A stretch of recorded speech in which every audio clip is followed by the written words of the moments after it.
Tell me when we're ready. I'm going to say. Good morning. Good morning. Welcome to 1111. We are very glad that you are here today to join with us as we have a very special guest. Mr. George Sutton is going to be preaching for us today.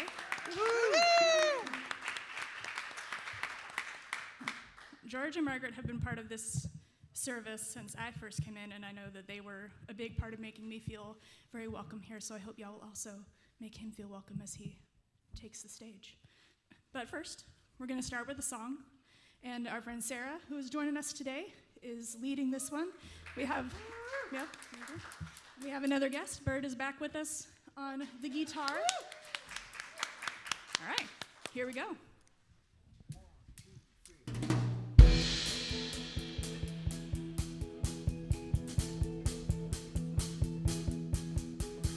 Life ain't all that easy, I can testify to that. It's been up and down and round to get to where I'm at. If you could see how I'm living in this old car I drive, well, you'd probably wonder and even ponder why I even want to stay alive. So give me one more shot, I'll give it all I got. Let me open my eyes to a new sunrise, I pray. Give me one more chance, I'll learn to dance the dance. Well, I'm satisfied just being alive. Give me one more day.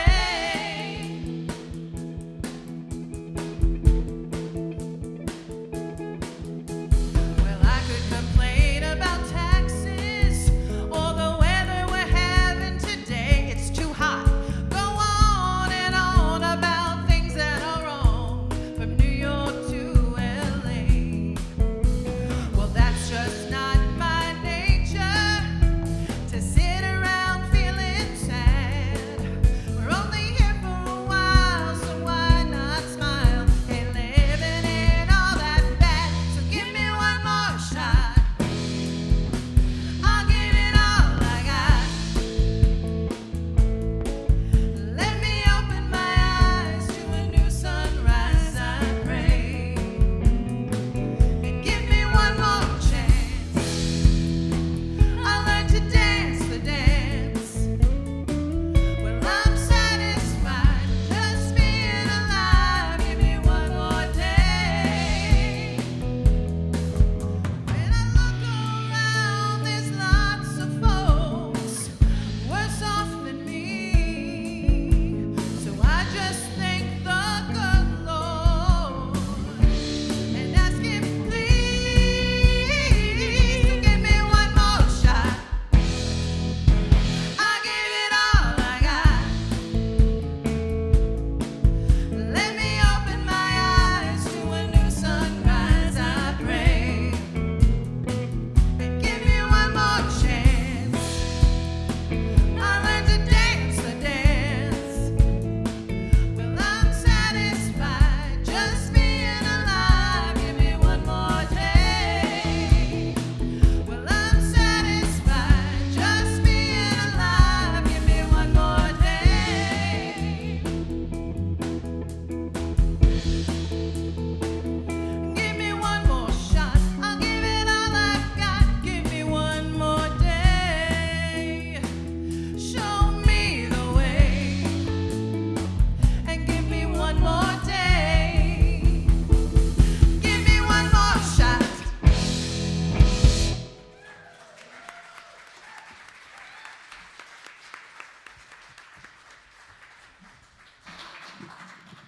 Well, thank you, band. Thank you, Sarah. Good job. Good morning. I'm Margaret Sutton, and I'm here to welcome you to our 1111 gathering here in the garden. If you are visiting, we are delighted that you are here.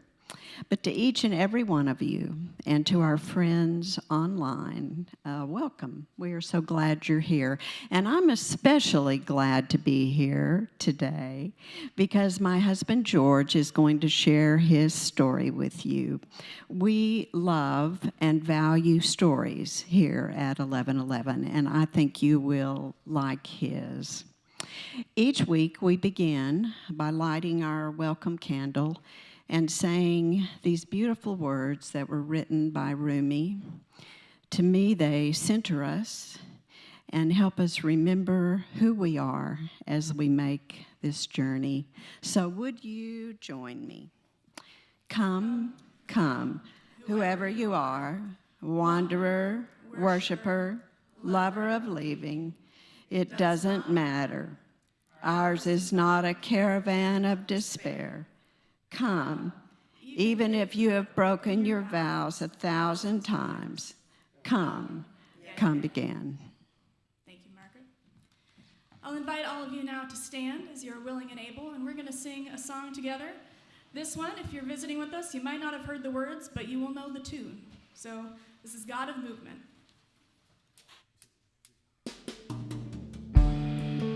And the words are going to be up on the screen so you can follow along with us.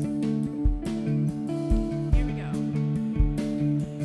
God of movement, work inside us. Send your rain and nurture us all.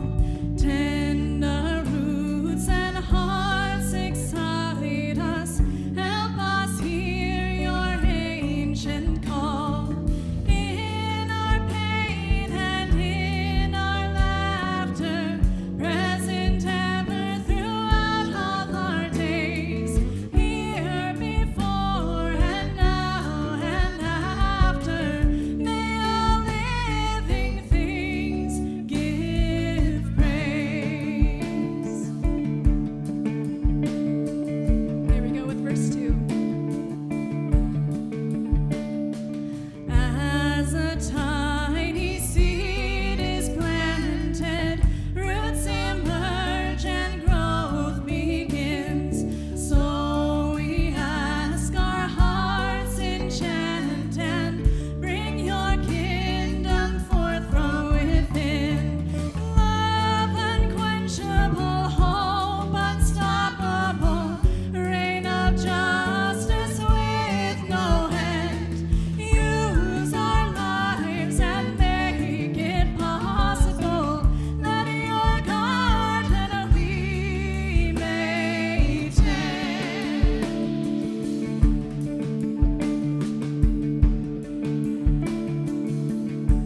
Verse 3. Send us forth to sow and scatter seeds that grow your kingdom on earth. Make it clear the ways that matter, those which bring a new life and new birth. Through your people, bring your healing in our lives and the fruits that we grow. Evermore your kingdom revealing. Now's the time to plant and sow. One more time. Evermore your kingdom revealing. Now's the time to plant and sow.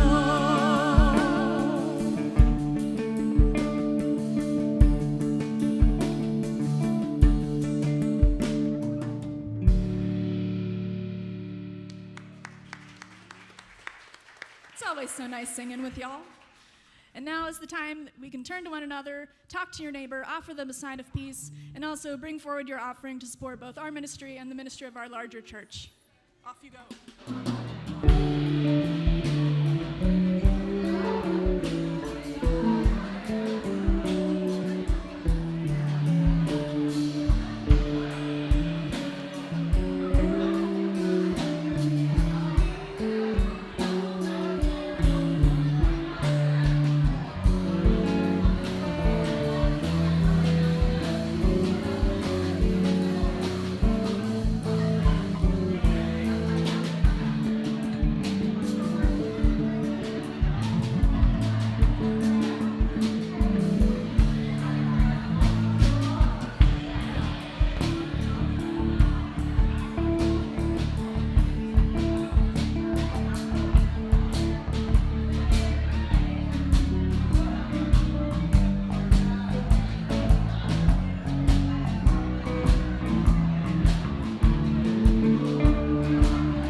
finding your way back to your seats. I love how much y'all love talking to each other, but you can't do it the whole service.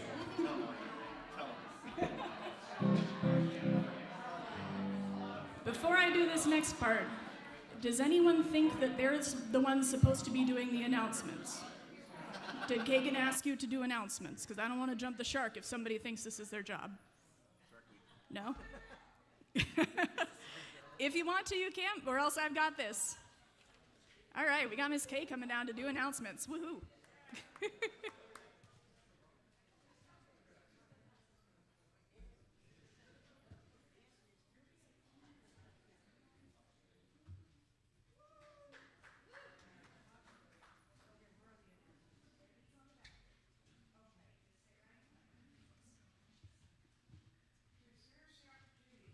What we're looking forward to. On July 5, Flower Communion Service, bring flowers to share with the community, and stay after service to learn about the Wild Goose Festival happening September 3rd through the 6th. Join us for Pour and Ponder, second and fourth Wednesdays from 6:30 to 8:30, July 8 at Winehouse, 1628 Park Place Avenue. And the First Street Methodist Mission, June mission focus is the Red Bag Food Drive. Especially child-friendly breakfast items is wrapping up. The July mission focus is skillets, either new or gently used. We're collecting gently used and new backpacks for unsheltered guests. Backpacks of all sizes and types are welcome. Leave donations on or near the refreshment table. Do I read this side too? No, you're good. Thank you, Ms. Okay. Kay. Thank you.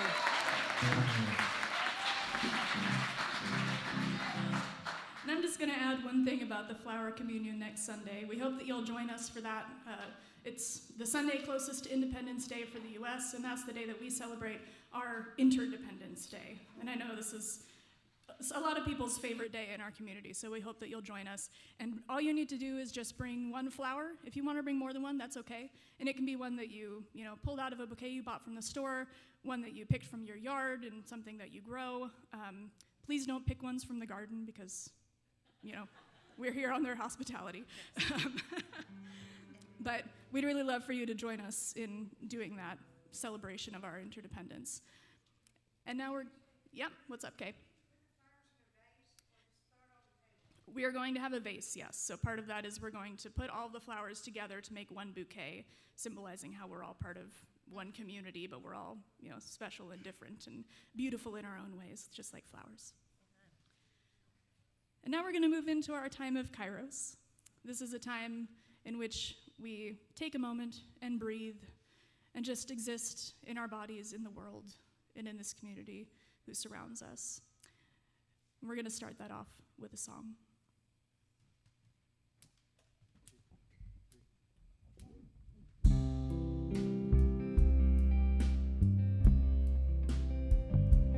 When I was a boy, each week, Sunday we would go to church, pay attention to the priest as he would read the holy word and consecrate the holy bread, everyone to kneel and bow. Today the only difference is everything is holy now. Everything is holy now. And when I was in Sunday school, we would learn about the time Moses split the sea in two, and Jesus made the water wine. And I remember feeling sad, miracles don't happen still, but now I can't keep track. Everything's a miracle. Everything's a miracle.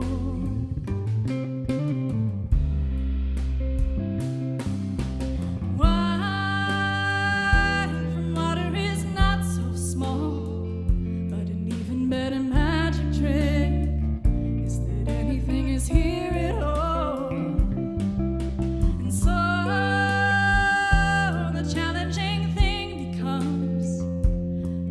look for miracles, finding where there isn't one.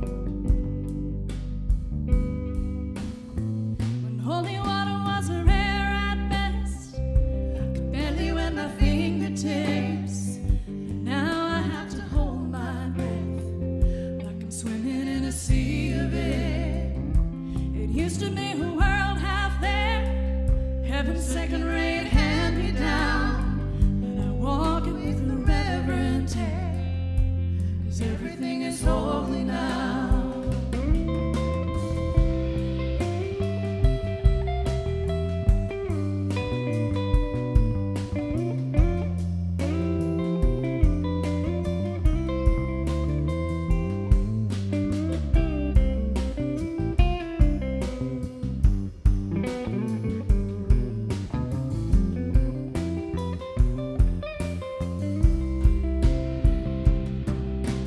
Greet a questioning child's face. Say it's not a testament. Well, that'd be very hard to say. See another new morning come. Say it's not a sacrament. I tell you that it can't be done. This morning outside I stood, I saw a little red-winged bird shining like a burning bush and singing like a scripture verse. It made me want to bow my head.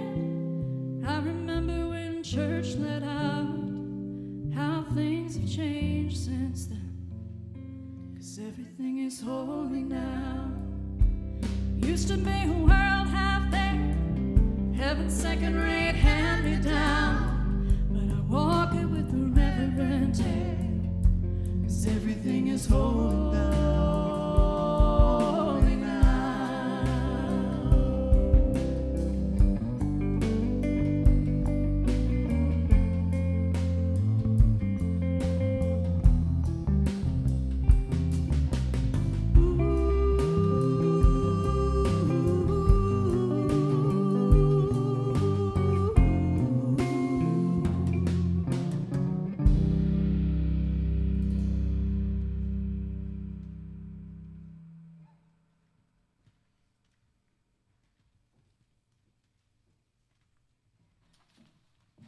Well, that's a pretty song, isn't it? So yesterday, my husband and I took on a challenge of putting a bed together. The instructions were possibly in English. My husband and I don't do a whole lot of things like this in the world, but we've been married 50 years, so we've done some of them, and we happen to know that such things can definitely challenge our happiness. And so, George, in view of our journey of grace today, I said to him ahead of time, let's think about how we can be gracious about this with each other. 4 hours later, we were finished, but not before we were tired. You know, we're old now, and we're bending over a lot. We're on our knees a lot. We might have put 2 pieces on upside down and had to take them off. And, you know, you've probably done this before. But I was exhausted. And so I sat down on the couch afterwards, and I was just breathing deeply, thinking about how good it is to just breathe. So I wanted to say that to you this morning and ask you for the next minute or so to get comfortable however you do it, as we always do in Kairos. And I want you to make a big deal out of big, deep breaths. I mean, take that first breath in, feel it right here, hold it long enough that you're so glad to exhale. Do that with me a few minutes, and you can close your eyes if that makes you feel more comfortable. Just some deep breaths, some slow exhales.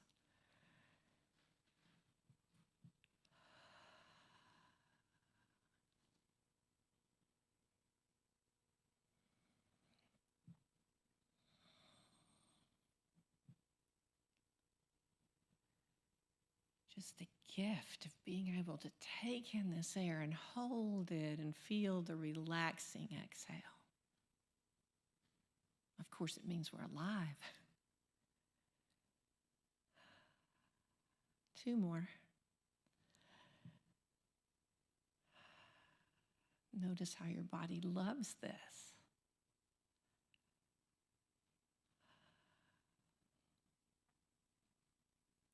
And now just slow your breath down to a rhythm that suits you.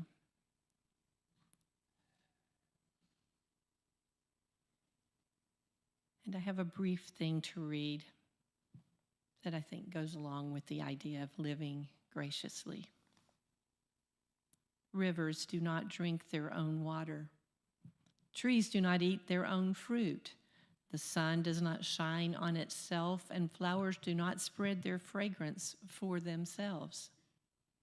Living for others is the rule of nature. We are born to help each other, no matter how difficult it is.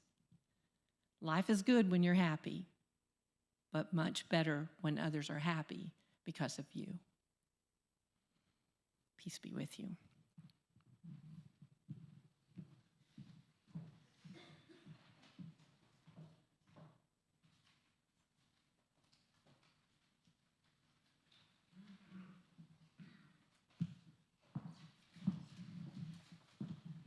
Thank you. That was beautiful.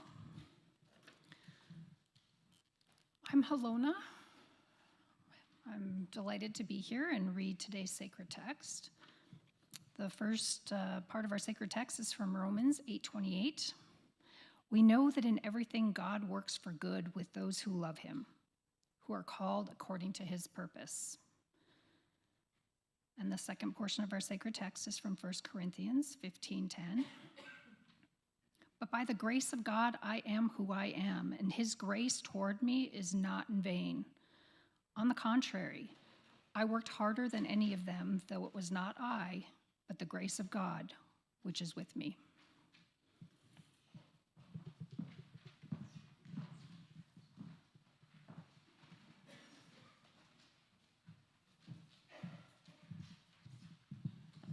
Well, I want to thank everybody for their participation in the service today. Sorry, sir, I'm going to move your music. I need this.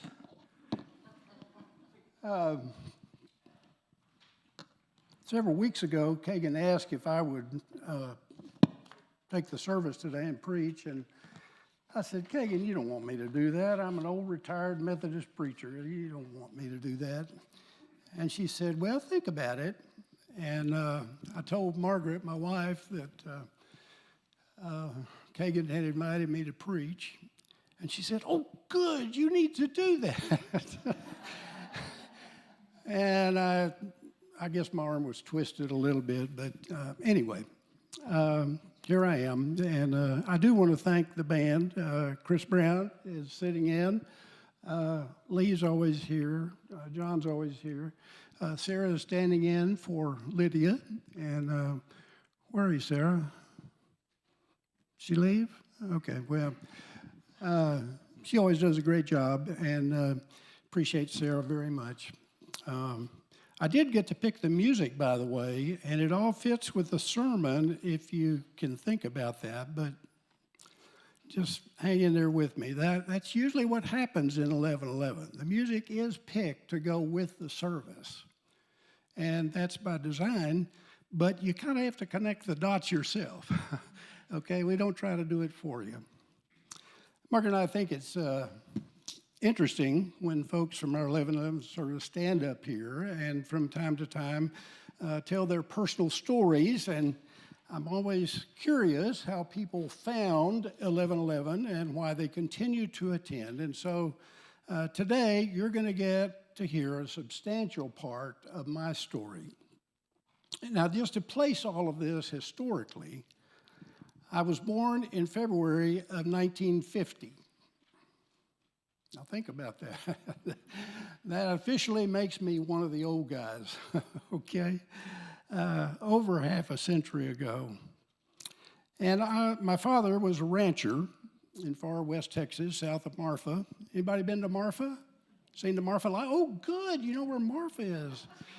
I grew up on a ranch just south of there. We raised sheep and goats and cattle, and I learned at a very early age how to work on the ranch with all of those animals and all the things attendant to them, water troughs and windmills and all that kind of stuff. And by the time I was 4 or 5, I was an excellent marksman with a .22 caliber rifle. I was riding my own horse with my own saddle. When I was about 7, my father taught me how to drive the pickup so I could help out with ranch chores. I guess you could say I grew up rather quickly. My faith journey began long before I was born. My mother was a devout Southern Baptist, as was her family before her.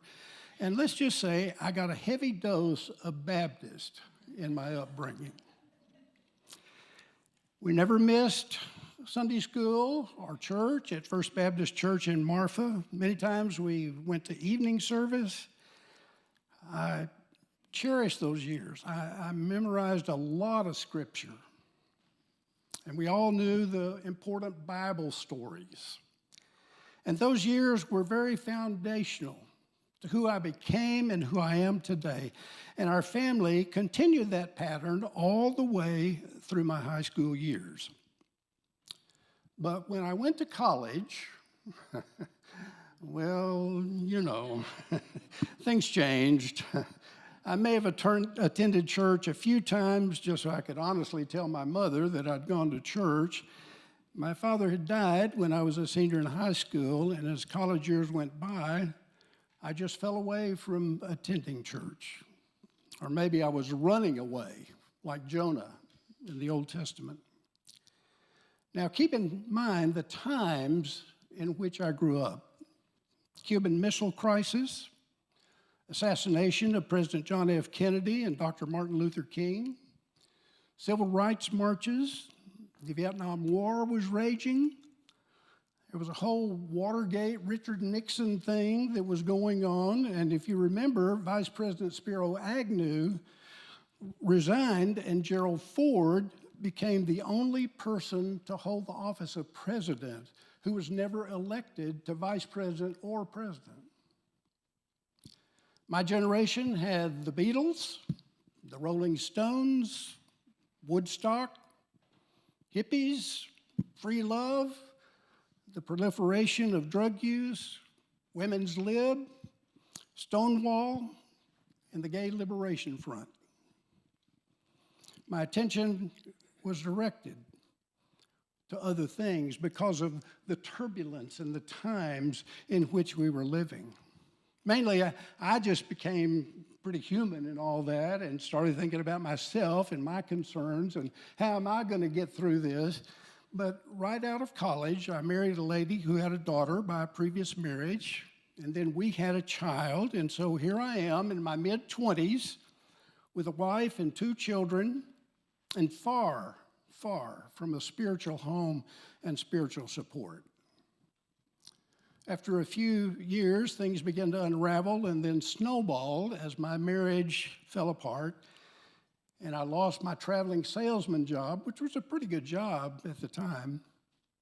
But in the midst of all that, grace was at work in my life. I can't remember how, but somehow I found my way back to a Sunday school class in a United Methodist Church in Odessa. The pastor at that church was not too much older than me, sort of a older brother type person, and I'm sure somebody had said to me, hey, come go to church with us, and so I did. What'd I have to lose? When my marriage ended in divorce, I was crushed. I thought of myself as a failure at something I had wanted to be good at, a husband and father. I was parenting my 2 girls, whom I loved so dearly, and I felt like I was betraying some of the values that I had grown up with as I'd watched my mother and father love one another and their children in deep and profound ways. And when I got fired from my job, I went into panic mode. How would I support myself and my girls? But I had found grace. Or more correctly, grace had found me. The founder of Methodism, John Wesley, talked about grace in its many forms. Prevenient grace is the grace that goes before us, preparing people and situations that we know nothing about until God is working here and over there, and suddenly our life syncs up with that. And then we realize that, hey, something's going on here. I don't know anything about this, but I thought I was in big trouble, but somehow I'm getting through this sticky situation. Now, that doesn't mean that it's always easy. It simply means that we have a sense of something is going to help us get through this. In my case, it was a pastor who was very comforting and encouraging and a real presence in my life. He counseled me and helped me through some difficult emotional and theological issues. And my new Sunday school class offered encouragement and support, not condemnation. And finally, it looked like I could see the light at the end of the tunnel. It was a very long tunnel and a very small light, but it was the light of a way through to the other side, and not the headlight of the train. The ensuing years were a blur. I began to find wholeness and even happiness again. I found a new relationship and made the best decision of my life by marrying Margaret. Woohoo, right. She had a son by a previous marriage, and combining our 3 children into one home had its own set of challenges. And then I started working on the staff at the church. A whole other story we don't have time to go into this morning, but eventually I felt called into United Methodist Ministry. And that's no small step, because the United Methodist Church will test that call over several years to see if someone is capable of pastoring one of our churches. There's schooling and training and mentoring and interviews and more interviews and evaluations. And if it's truly a call from God, you will pass the test. If I was going to become a United Methodist pastor, I would have to go and get a 4-year graduate seminary degree. Great, more schooling. But seminary is expensive. And I have a family to provide for. How are we going to do that? How's this going to work? And then grace stepped in. One Sunday morning in May of 1982, I was walking down the hall at the church where I was on staff, and the phone rang, and I was near the office, so I answered it, and it was the district superintendent of the Waxahachie District here in the Central Texas Conference. And the voice said, "I'd like to speak to George Sutton, please." I said, "Speaking." He said, "We'd like to invite you to be the pastor of one of our student local churches here in the Central Texas Conference starting in June, next month." I couldn't believe my ears. They were offering me a church with a parsonage and a salary, as small as it was, but there was a way. And so we moved from Odessa to Ennis. We cut our income by 2/3. We had 3 children in school, and I started going to Perkins School of Theology at SMU while pastoring 2 small rural churches. But I had a home to live in. And I had a very small paycheck to live on, and somehow we made it, literally by the grace of God. Time after time, grace went before me and my family, and things worked out for good. Groceries would be brought by. A sack of bread from the day-old bread store would show up on our doorstep. A church member would bring a sack full of produce from their garden. A check would come in the mail that would cover the cost of the books for that semester. I made it through 4 years of graduate school without any indebtedness. And for the next 33 years, I pastored 12 churches and a few in some kind of distress or difficulty. But by the grace of God, we always made it through. We tried to disciple people by going on youth mission trips, foreign mission trips, intensive spiritual life weekends. I was even in prison 4 times. Thank you for that laugh. I was doing spiritual life weekends, prison ministry, and by the grace of God, I was witness to the changed lives that were happening. And what I found was that the more I worked on my own spiritual growth and pushed myself to go somewhere different and to love someone who was different from me, the more I did to help others grow spiritually, the deeper and more expansive my own faith became. Paul says in Romans 8, we know that in everything God works for good with those who are called according to his purpose. I was growing. And those trips, those mission trips overseas and even here at home, I thought I was going to help those people over there. But no, it was helping me. It was growing me into a new creation, as Paul says in 2 Corinthians 5. And again, Paul says in the text today, by the grace of God, I am what I am, and his grace toward me was not in vain. And it was through the grace of God in those years that followed that I formed a vision for what the church could be.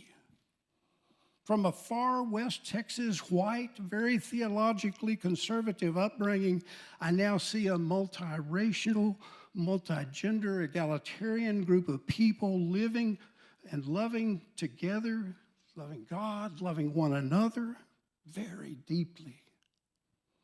The Bible has a word for that, koinonia. It's usually translated fellowship in the deepest sense of that word. Our theology professor in seminary told us that every 10 years we needed to sit down and rewrite our credo.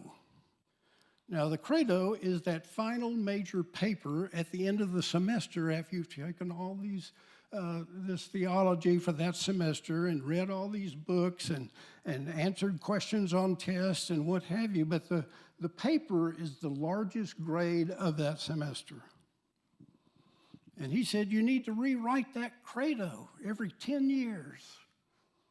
That word credo means I believe. This is what I believe. Honestly, I've never done that. But I can tell you that my beliefs have changed significantly through the years. Sooner than every 10 years.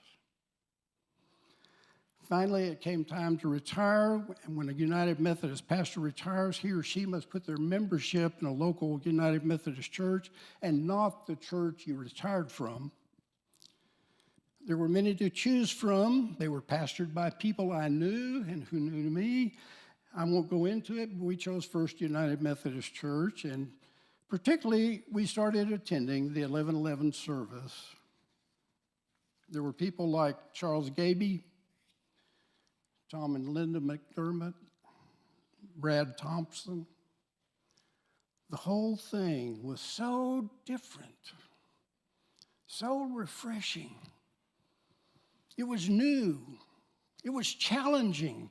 We had permission to ask questions without condemnation. Imagine that. A church with grace at its core. My departure from my final pastorate had been painful, and we, Margaret and I, needed some healing, and we found it at 11:11. I could tell that God was working for good in my life. We knew we were home. And I love the way that Carmen put it where she moved. She was sitting over there. She moved. I would love the way Carmen put it last week in her Kairos time. Being the church is what happens when we recognize the sacredness already present in us and choose to honor it in the other person. That's what I think we strive for here at 1111. We grow and change when we extend the love of God to others wherever we are, with whomever we are. It's like God's love flows through us into others and from others into us, and it changes us, it expands us, it gives us joy, it lifts us up. I'd like to invite the band to come on up. My first semester in seminary, I was taking a required worship class, and the professor asked each of us to conduct a no more than 5-minute opening devotional before class started. This was going to be a small part of our grade, 10%, I think, for the semester. And it could be anything we wanted to do, but no more than 5 minutes. And about halfway through the semester, it was my turn. And so I took a chance. It was in the early 1980s, and I knew worship was getting more and more contemporary. And so I played a song for the class and asked them to spiritualize it. That is, to change the meaning from the contemporary intent and context and apply it in a spiritual sense to their own life. I love this song. Besides being on the radio pop charts, it really spoke to me about my relationship with God. It spoke Romans 8:28 to me. And Sarah and Elena are going to sing it for us now.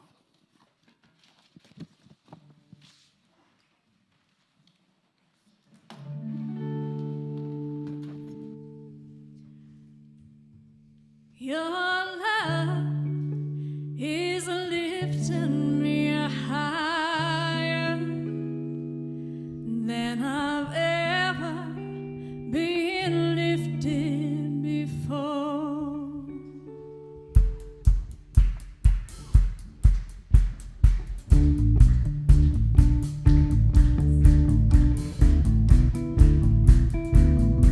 Your love is lifting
Chris, I don't remember those guitar parts on that Rita Coolidge version. That was just like the recording, George. That was terrific. Thank you. Well, I'm glad you liked it because when I played that for my worship class, they hated it. I couldn't believe it. They hated it. I was 40 years ahead of myself. Wow. Well, it's been a pleasure. It's been a great honor to stand here and tell my story. I hope you get the chance to tell your story because I know you have one. And I know it involves faith and probably how grace has gone before you to prepare the way so that you can love others in order that they might love God as